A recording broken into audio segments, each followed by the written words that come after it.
Bu süreci baltalamaya yönelik bir şey. Asla böyle bir şey ne konuşulmuş, ne görüşülmüş, ne de böyle bir şey var.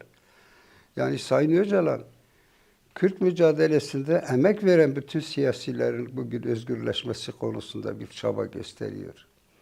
Yani şimdi bunu kullanmak isteyenler aslında Kürtler arasında bir çatışmayı, bir bölünmeyi, bir tartışmayı istedikleri için bunu gündeme getiriyor. Bunun farkındayız biz. Öyle bir şey asla söz konusu olmaz. Şimdi Avrupa İnsan Hakları Mahkemesi'nin kararına bile itiraz eden halen bir hükümet var. Yani burada insanlar elbette ki ya bu nasıl iş diyor.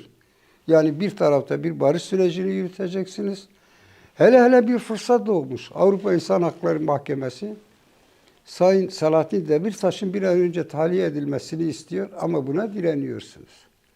İşte bu çelişkiler, bu şeyler insanların kafasını karıştırıyor.